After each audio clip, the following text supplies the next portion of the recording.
Cryptocurrency Bitcoin has had a roller coaster ride over the last week, hitting a record $20,000 per coin at the weekend before sliding back to under $17,000 on Tuesday. To discuss Bitcoin, let's bring in a couple of expert guests. I'm joined by Peter Schiff, he's the CEO and Chief Global Strategist of Euro-Pacific Capital Inc., and also by Nick Spanos, who's the co-founder of the ZAP project. That works to solve one of the biggest challenges in the blockchain industry. Welcome to you both, gentlemen. If I may come to you first, Peter, I know that you're not, from previous interviews, you're not a big fan of Bitcoin. We've seen the roller coaster ride continue. When do you think, if you think this is a bubble, when's it going to burst? Well, I wish I knew that, but I am sure that it is a bubble. In fact, it's probably the biggest bubble I've ever seen in my career as an investor. And I've seen quite a few bubbles, and I'm familiar with the psychology that surrounds them. And, you know, Bitcoin has all of the characteristics of a bubble. In fact, it's not just Bitcoin. It's the entire cryptocurrency space. I think it's a massive speculative bubble. And maybe we've seen the top and maybe we haven't. I don't know. But I think when the top is in, I think this thing is going to come crashing down. It's not just going to go down slowly. You know, there's an expression that markets take the stairs up and the elevator down. Well, you know, Bitcoin took a rocket ship up, and it's going to come down even faster.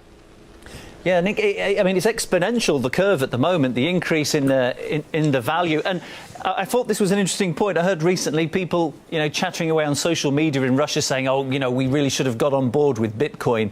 And I've heard stories of people in the US, you know, remortgaging their houses to invest in it. Isn't that the point they say when it's stocks and shares, that, you know, you really want to get out?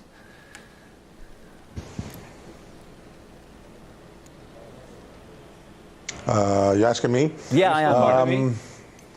All right, I'm sorry about that.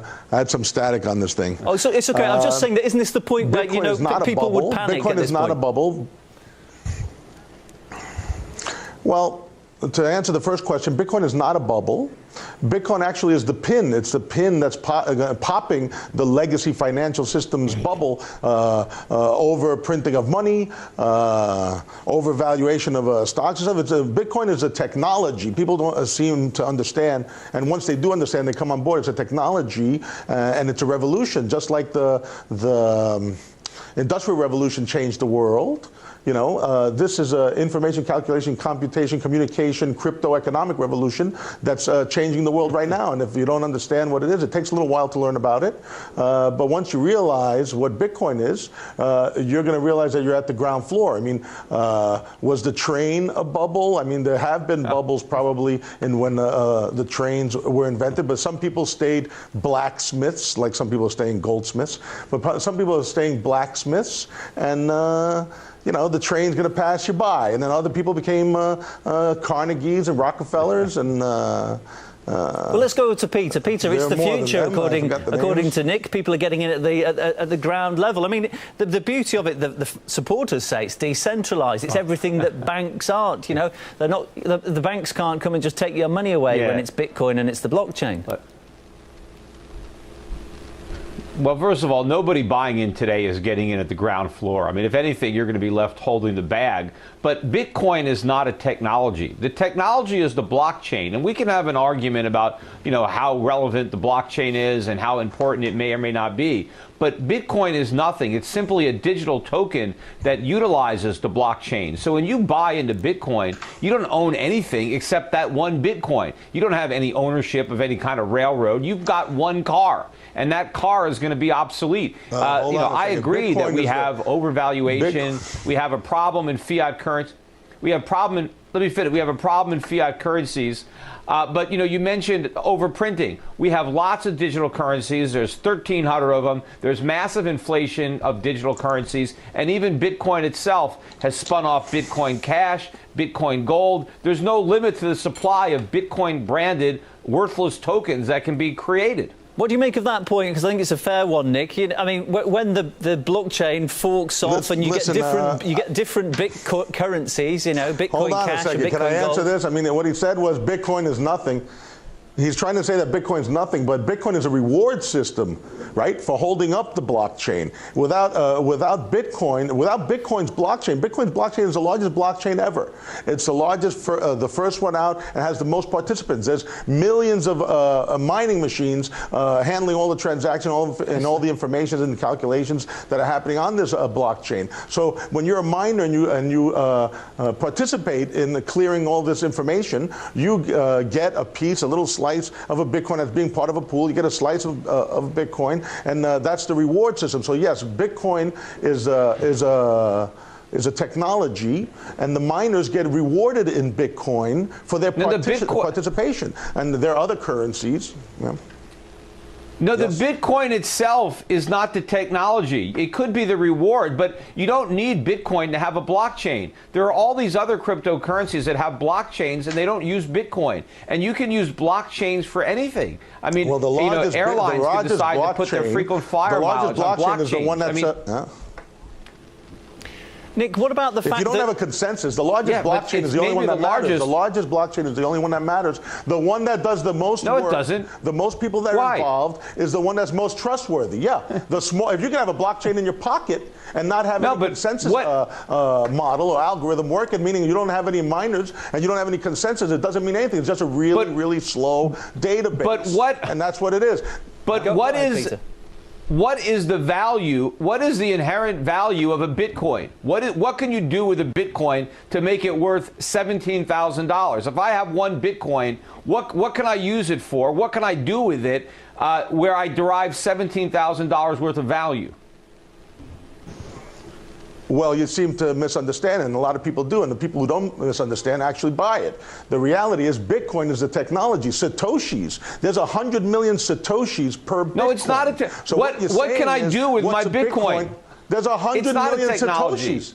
You could buy anything, as a matter of fact. Yeah, I could buy gold at a discount. I go to Paxful.com, and I could buy gold at a discount. I could buy gold at 60% off with Bitcoin. No, you have to sell. The Bitcoin. You have to sell your Bitcoin You can buy a credit card. No, you have to sell the Bitcoin you buy, to buy the gold. What are they called?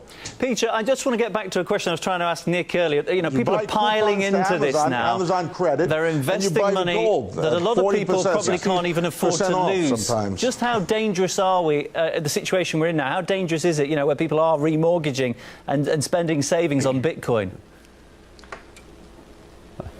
Look, it is very dangerous. People have been sucked into the people's mania. monetary. They think they're going to get rich quick. Go ahead, Peter.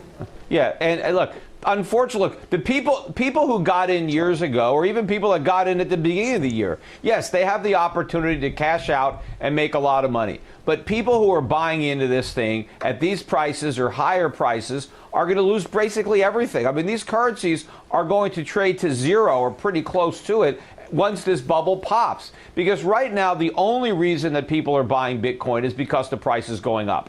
And when it turns around, then they're going to be selling it for the same reason. There's no value in the Bitcoin. You can't use it as money. It's too slow, it's too expensive, and too volatile. So it's not a medium of exchange. It's not a store of value because there's no value to store. It is a pure speculative digital asset that as soon as it stops going up, it's going to implode. Nick, I just want to look into the future because the price obviously keeps increasing, but you know everything is based on this blockchain. Everyone thinks it's the new miracle. What about when quantum computing comes along in a few years? It is anticipated. Won't that render the blockchain actually very vulnerable? Well, there's a lot of fixes for that already written. And that we would have a fork and implement a fork that would take care of that. Now, to answer the question before, he said you can't buy anything with Bitcoin. I mean, that's not true. You can buy anything you buy today. You can buy with Bitcoin. You can buy it at a discount. And you can buy credit on Amazon. No, you have to sell the Bitcoin first. The coupons people have. Yeah, you go to the site and you plug it in and they give you the coupons for anything you buy. No, that's after you sell your Bitcoin. You have to sell the Bitcoin. No, you can't. They don't have any. No, they don't have prices in Bitcoin to get the coupon. Hey, you can buy this for. You've never been on this.